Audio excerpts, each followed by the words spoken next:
Hello everyone, happy Sunday. I'm back again with the part one of Canada Emergency Wage Subsidy Program.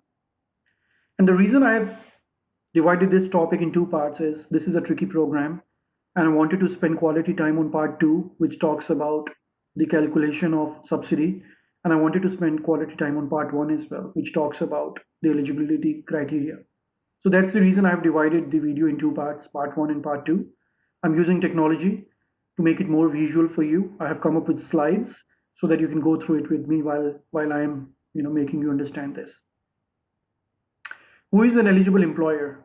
To be eligible to receive the wage subsidy, you must be an eligible employer, have experienced an eligible reduction in revenue, and have had a CRA account on March 15, 2020. If you're meeting these three criteria, then yes, you are eligible employer. Types of eligible employers, more or less it includes most of the employers. So you can go through the list. It talks about individuals, taxable corporations, persons that are exempt from corporate tax, registered charities, partnerships consisting of eligible employees, employers. Public institutions are not eligible for the subsidy. This includes municipalities, local government, crown corporations, public universities, colleges, schools, and hospitals. They're not included. What is eligible revenue? Eligible revenue generally includes revenue earned in Canada from selling goods, rendering services, or other use of resources. Important point is you need to use the normal accounting method when calculating the revenue. You can use the cash method or accrual method. You can use any method, but you must use the same approach throughout. What is eligible revenue reduction? This is a key point, and it all depends upon the comparison between eligible revenue versus baseline revenue. So to calculate your reduction by comparing your eligible revenue for the starting month of the claim period with your baseline revenue. We will cover that with an example in next slide. Good news is if you determine that you qualify for CEWS for one claim period, you will automatically qualify for the following claim period. What is baseline revenue?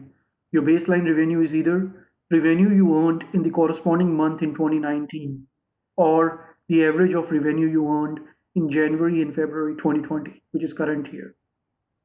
You must choose one of these baseline revenue options for your method of comparison and will not be able to change it for your subsequent calculation for the other two periods. So that's the catch. You need to be very careful. Let's talk about the period, baseline revenue, and eligibility period revenue and required reduction. For the period March 15, 2020 to April 11, 2020, the revenue reduction is 15%, which is required. You need to compare your March 2020 revenue with either March 2019 or with the average of Jan and Feb 2020. You can choose any of it. But once you choose it, you need to use the same for the subsequent calculation. For April 12, 2020 to May 9, 2020, the required reduction in revenue is 30%, and same for May 10, 2020 to June 6, 2020. Reduction is 30%. So in this video, I just wanted to cover the eligibility revenue reduction piece. Please wait for my part two because part two is more important and that will let you know how to calculate the subsidy. That's the tricky part.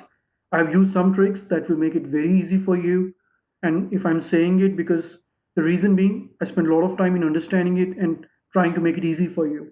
And those tricks will really help you out in nailing the topic. So thanks a lot. Stay tuned for my upcoming videos. Have a good day.